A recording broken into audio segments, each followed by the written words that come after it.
One of the things I hear people say more than anything else is, I wish my wife would eat that. I wish my kids would eat that.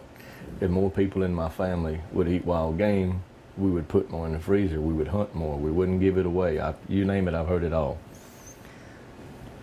All the years, I have been a hunting guide, an outfitter, a taxidermist, a meat processor, and Lord knows how many tons of wild game I've cooked over 20 plus years or so. I have learned a lot. And my goal here is to share everything I can with you and to kind of spread the word and pass it around. Because this kind of information takes a lot of years and a lot of time to obtain. So what we got here today is a pork shoulder off a wild hog, and we're going to set it up for some pork barbecue.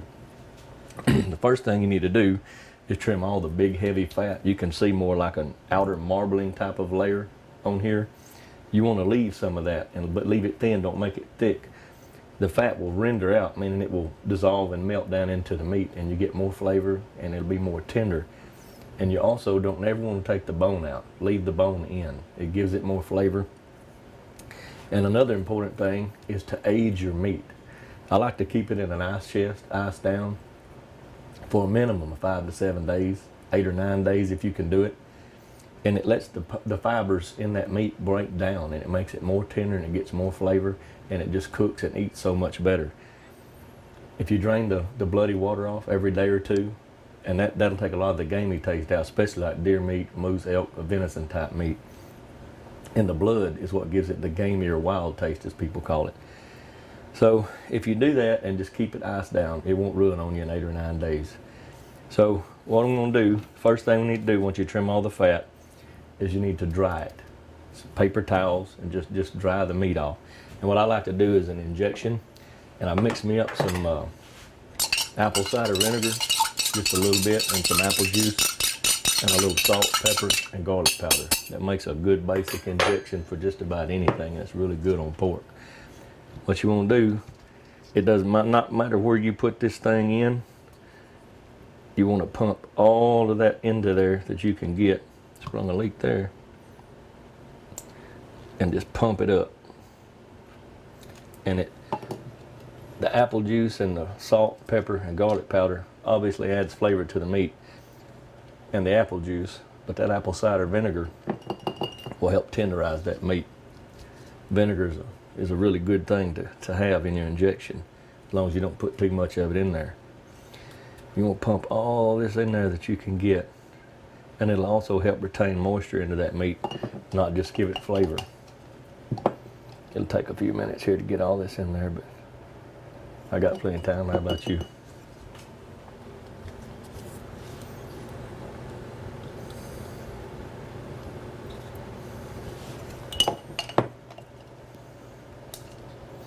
I'm filming all this by myself today. No cameraman, no makeup crew, no bunch of Hollywood crap. I probably should have shaved this morning too. We ain't trying to win no beauty contest up in this joint no how, right? This is about telling y'all how I make some really good, if I do say so myself, pulled pork barbecue.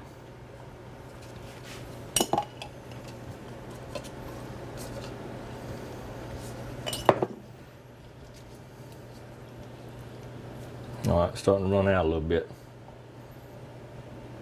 So I'm gonna flip this bad boy over.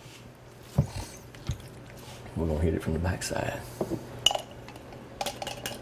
Try to keep stirring it up, keep those spices in there mixed around so you get it evenly. You don't wanna pull it apart and be a big blob of pepper or salt or garlic powder or whatever you decide to put in there. Just about got this bad boy pumped up. You can see a little bit's run out on the counter. That's expected. It's going to happen. But the majority of it will stay in the meat, I promise you.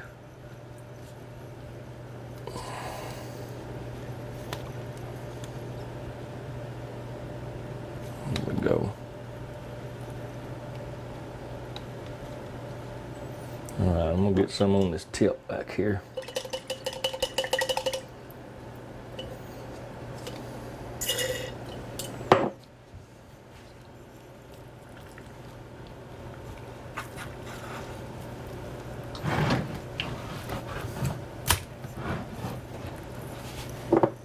that last little bit in there.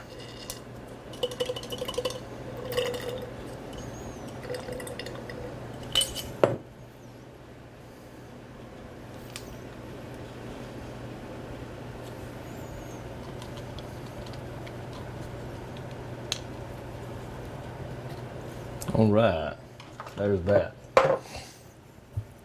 All right, we're gonna, remember the main thing to keep in that rub is not what you think it is. It's not wet. That meat's dry, that rub will stick better. But I'm gonna show you another little secret I do. I've never told anybody. But you're going to have to bear with me for a minute because I forgot to put it on the shelf or the counter. Be right back. Told you I'd be right back. Here's my secret ingredient. Pure maple syrup. Make sure it's pure, not the pancake syrup mess, because it has like corn and all kinds of crap in it you don't want on your meat. That stuff's made specifically for pancakes and waffles and that kind of stuff. This is pure maple syrup. It don't matter, generic brand, whatever you can get, cheapest one, it don't matter. I said you want to make sure that meat is completely dry. So here we go. Put a good layer, thin coat.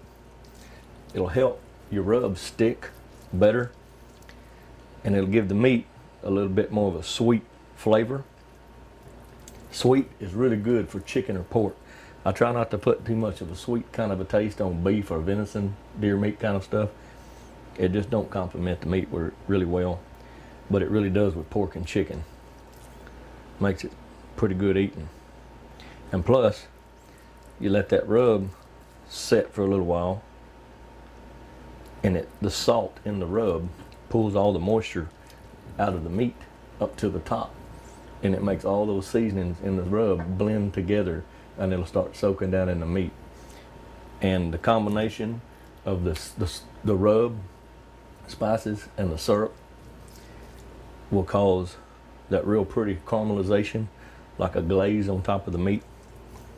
It holds a lot of flavor. All right, we got enough on that. This is my Hardcore Outdoors Hickory Barbecue Rub.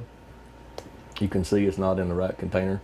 I've got a huge load shipment, whatever you want to call it, coming in multiple cases. So it's my recipe, so I had to mix me some up in the kitchen this morning to do that. And by the way, this, like I said, which ain't no movie set stuff. This is really my kitchen. This is the way I do it every day. So anyway, don't be sparing with this rub. Pour it to it, man. That's the secret to the whole thing, is the rub.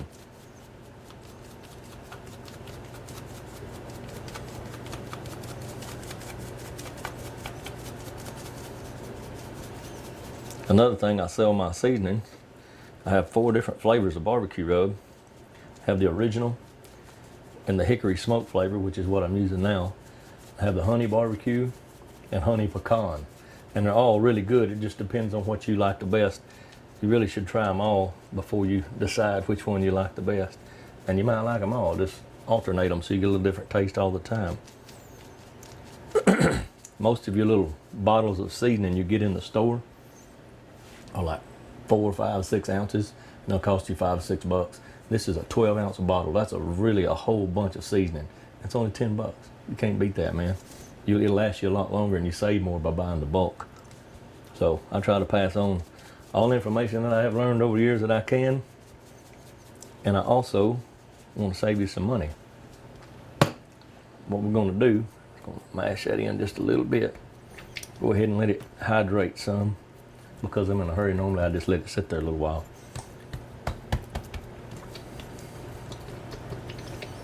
All right.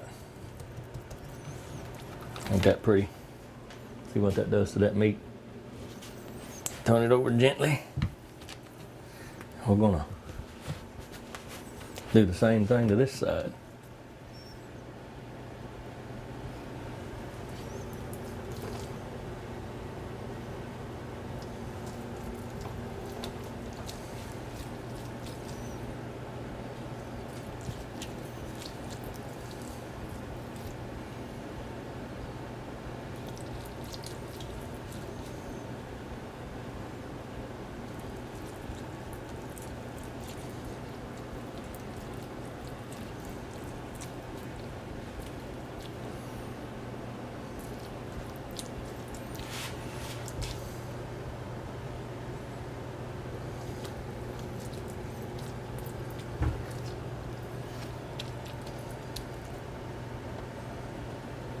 Couldn't use the last little bit.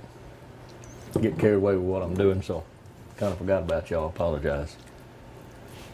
All right, we got that done. Gonna have a mess clean up after this, but it'll be all good.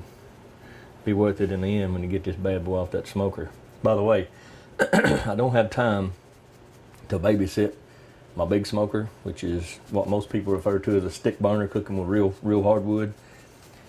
So I'm using my pellet smoker today, which is also really awesome. And it's time saving because if you're busy, you can just set the temperature and just check it every hour or so. And don't be opening your smoker anymore than you have to. If you're looking, you ain't cooking.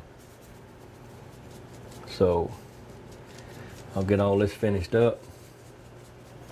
Let her sit for a little while. We'll go put it on the smoker. Well, we've had our pork shoulder on the smoker at 250 degrees for about 4 hours now. And I turned it up a few minutes ago. Now we're at 275 degrees, try to finish it off. If you're cooking below about 250, you're really not smoking. You're kind of more or less just grilling or like bacon. So let's see what the internal temperature of this pork shoulder is right quick. Ooh, ain't that pretty. Let's see here.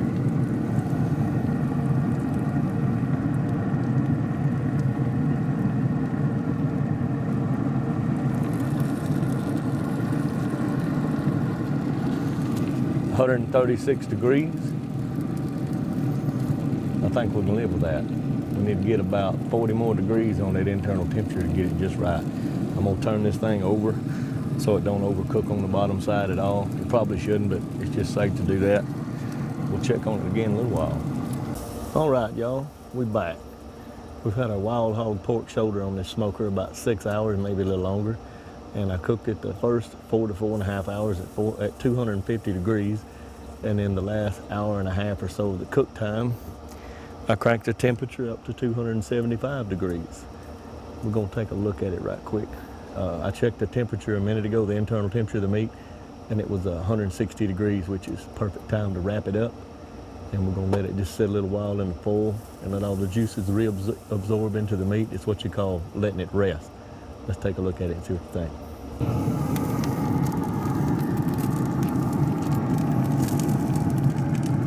Man, look at that. Sure is pretty, ain't it? As good as that meat looks, I promise you it's gonna eat even better. Well, we finally got our pork shoulder smoked and got it all done. As you saw earlier, we cooked it for about 7 to 7.5 hours total cook time at 250 degrees for about the first 4.5 or 5 hours. And I bumped the temperature up to 275 degrees for the rest of the cook. And then about the last 30 or 40 minutes, I wrapped it in foil to let all the juices redistribute themselves through the meat. This thing is really tender. It's going to be really good. Something I forgot to show you while I was cooking. This is something I do. This is just a bottle, a spray bottle that I keep pure apple juice in. And all during the cook time, I don't open the cooker very often, every couple of hours to check it. Like I said earlier, if you're looking, you ain't cooking, and that makes a whole lot of sense if you think about it. So whenever I do open the smoker to look, I spray a little bit of this apple juice on it just to kind of help rehydrate, and it maintains that sweet taste on the outside of what you call the bark.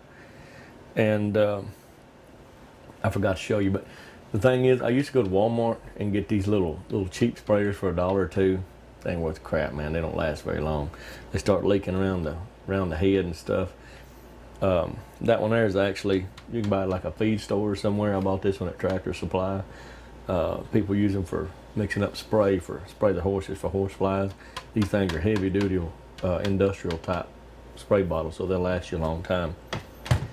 Anyway, I'm gonna show you a little close-up view of this, and then I'm gonna come back over here and we're gonna pull it.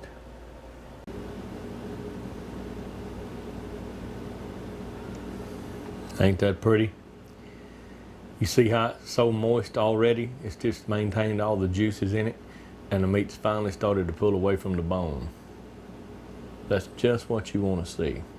You want to cook it to about 160 degrees internal temperature. I use a digital thermometer.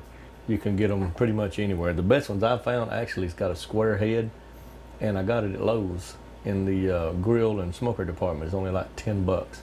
They don't really cost much, and they're really worth the money. So you get the internal temperature of the meat at 160 degrees thereabouts, and then you wrap it in foil. Don't turn your temperature down on your smoker. Just leave it at about 275, and you cook it for about 30 to 45 more minutes with that foil on it.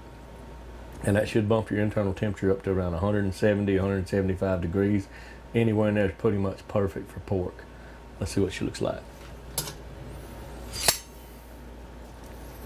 Normally I let this thing cool down so I can pull it with my fingers, but it's still pretty hot.